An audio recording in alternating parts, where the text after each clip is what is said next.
Olá, fã de esporte e fã de gastronomia, de novo a dobradinha do Lancelotti, aquela coisa de combinar o esporte e a boa comida. Já tivemos dias atrás uma entrevista sensacional com o Oscar Schmidt, falando da batalha de alguém que defende intrinsecamente, visceralmente o esporte no Brasil. E aqui do meu lado hoje, mais um desses personagens absolutamente olímpicos, no sentido puro da palavra olímpicos, porque estão acima do bem e do mal. Alberto Murray Neto. Eu poderia até dizer que ele se apaixonou pelo esporte por ser neto de uma figura mágica, Silvio de Magalhães Padilha. Só tinha uma coisa que eu não gostava no seu avô. Eu já sei o que você vai dizer. Ele ganhava sempre do meu pai nos 400 metros. Mas está perdoado. Foi um modernizador do esporte no Brasil. Durante muito tempo, presidente do Comitê Olímpico Brasileiro, membro do Comitê Olímpico Internacional. E você também foi membro do COB, Comitê Olímpico Brasileiro, de 96 a 2008. 2008. E aí tiraram você de lá? Aí me tiraram, naturalmente, porque no último quadriênio eu comecei a expressar toda a minha contrariedade a uma série de coisas e, obviamente, não há espaço para oposição. Aí me tiraram. Tipo de contrariedade, Alberto? A primeira manifestação dura que eu fiz foi que o Pan-Americano do Rio não tinha custado muito caro, não tinha deixado legado nenhum para a cidade. E é verdade. E é verdade. Só olhar. É verdade, custou 1000% mais caro. Depois eu escrevi um artigo na Folha onde eu dizia que Pan-Americano cabia no Brasil, mas a Olimpíada naquela altura era demais. Que nós tínhamos uma série de problemas sociais para resolver. Imagina em 2 anos Olimpíada e Copa do Mundo. E aquilo causou uma contrariedade muito grande. E uma série de coisas, como, por exemplo, limitação de mandatos da presidência ou mesmo a escolha do Rio. Nada contra, eu acho que se o Brasil vai ter uma Olimpíada, tem que ser no Rio, mas não tem que ser imposto de cima para baixo. Eu achei que devia ter uma eleição, como se faz na Espanha, por exemplo, onde vários segmentos da sociedade votam para escolher se vai ser uma cidade ou outra. E essas coisas foram criando descontentamentos, e aí, obviamente, não havia espaço. E eu fui posto para fora. Por quem? Pelo Nussmann. Carlos Arthur Nussmann. Ele manda e desmanda. Eu até sou obrigado a dizer, pela justiça, que foi uma figura importante na evolução do voleibol no Brasil. Ele transformou o voleibol numa modalidade competitiva. Hoje o voleibol brasileiro é dono do mundo, praticamente, no masculino, no feminino. Mas é aquela história, ele tentou pela primeira vez ser presidente do Comitê Olímpico Brasileiro em 75, 76... 79. 79? Foi, depois do Pan-Americano de Porto Rico. Quando o Padilha ainda era o presidente. Aí ele não conseguiu... Tem uma história interessante aí que eu nunca disse para ninguém. Vou dizer para você a primeira vez. No Pan-Americano de Porto Rico, em 79, meu avô disse, eu não quero mais, eu vou sair. Eu não sei, isso ele nunca disse, se havia algum plano por trás disso para que ele fosse presidente do Comitê Olímpico Internacional. Eu digo isso porque havia um movimento para que alguém latino-americano fosse. E Na época era o Quillanin. Era o Quillanin. E ele era primeiro vice-presidente do Quillanin. Ou seja, era o segundo homem do Comitê Olímpico Internacional. E ele disse, eu não quero mais. Isso em Porto Rico. Quando ele voltou para o Brasil, depois de 15 dias de férias, o Nussmann tinha dito que ele não queria mais. Então houve uma reunião onde eles iam escolher um novo candidato, um novo presidente. E na época não existia celular, não existia internet. Então 15 dias de férias eram 15 dias mesmo fora do mundo. E isso o pessoal que estava na reunião conta até hoje, que o Sacampelo, que era do tiro, ia ser, então, o sucessor. Então, estava armado um teatro para dizer, bom, quem vai ser, tal, alguém ia levantar e ia dizer, então vai ser o Sacampelo. Então, quem que vai ser nisso? Nussmann se levanta e diz, bom, eu me sacrifico, tal. O Sacampelo queria pegar ele pelo pescoço na hora. Aí meu avô volta e dizem para ele, olha, o que sobrou foi ele. Aí ele falou, não, mas ele não dá. E aí ele foi e continuou em 79 e o Samaranch veio a ser eleito presidente do Comitê Olímpico Internacional, que não foi um latino-americano, mas foi alguém latino. Bom, a receita que vai homenagear o Alberto Murray Neto hoje é uma receita muito simples. É muito simples porque é uma alquimia que privilegia o ingrediente mais importante, que pode ser comido praticamente sem nada, mas eu vou fazer alguns fricotinhos em sua homenagem.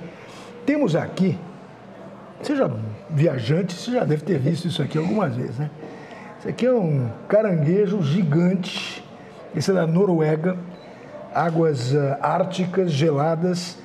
Ele é capturado a cerca de 400 metros de profundidade.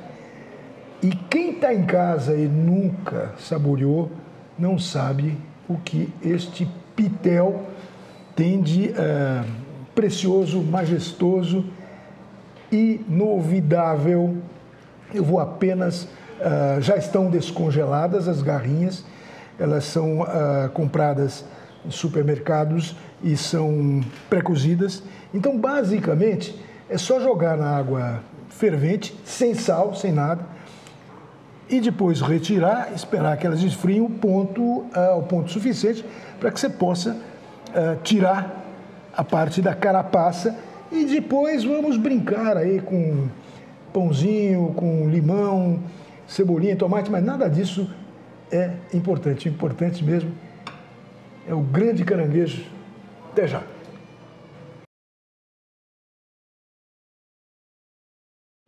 De volta com a dobradinha do Lancelotti com o Alberto Murray Neto. Alberto, eu vou fazer você trabalhar um pouquinho, tá? Vou mostrar apenas como é fácil essa operação. Uma tesoura normal, a carne a casca do caranguejo, ela é super fácil de você cortar, não dá trabalho nenhum. Depois você só precisa de alguma, digamos, delicadeza para tirá-la de dentro. Você já fez isso? Em restaurantes, às vezes. Principalmente em Miami. Exatamente.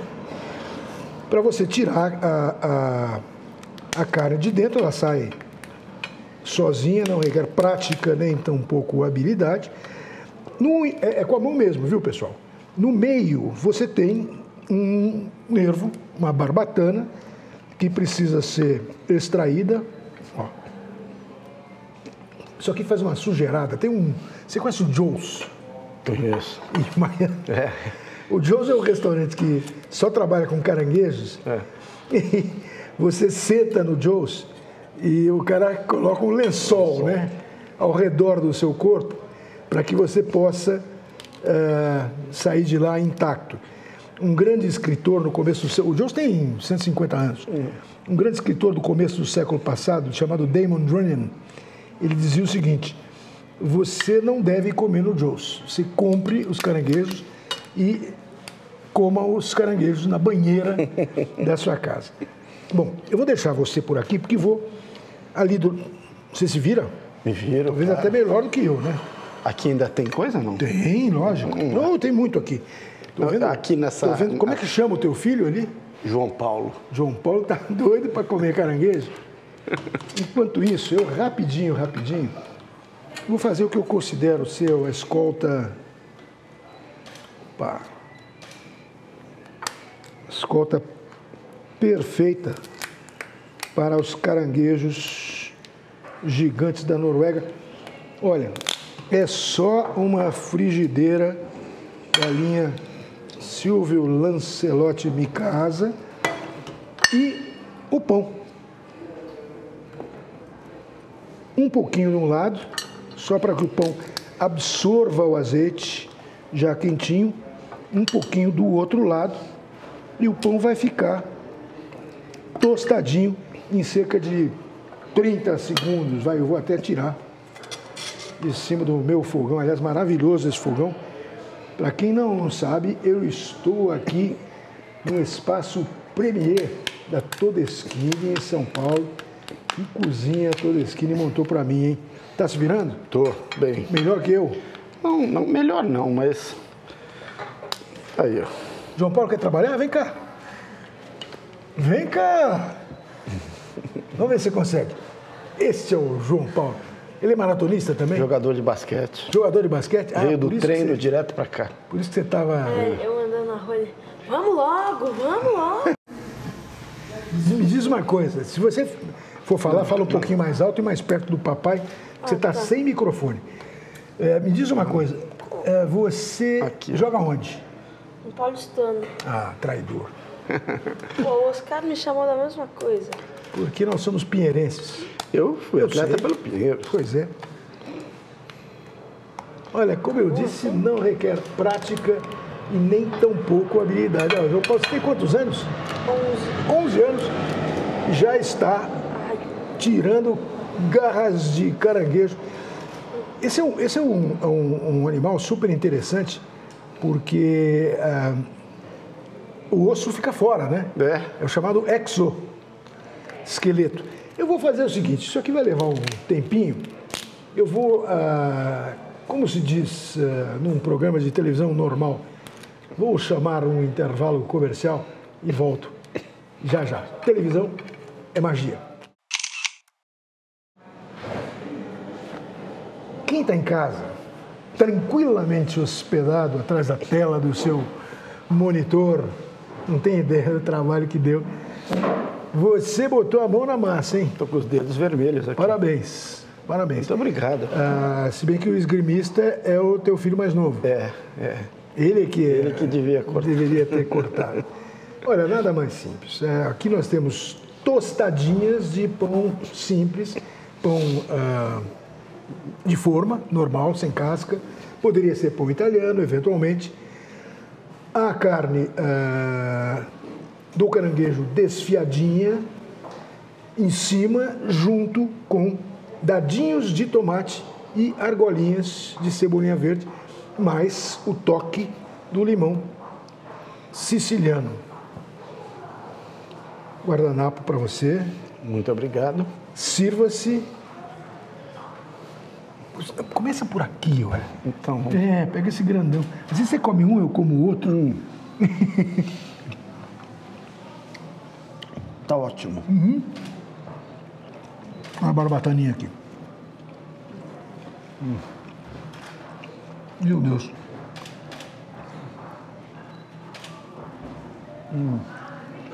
Comer uma coisa dessa, depois você pode ir pro céu, né?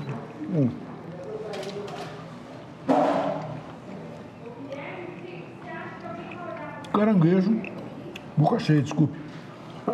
Caranguejo gigante da Noruega. Fiquei contente. Como hoje é celebração do seu aniversário de casamento, vou deixar que você, a Vanessa, a equipe que está louca para comer, não vai mergulhar nessa maravilha. Tchau, até a próxima. Tchau de novo. Tchau, muito obrigado.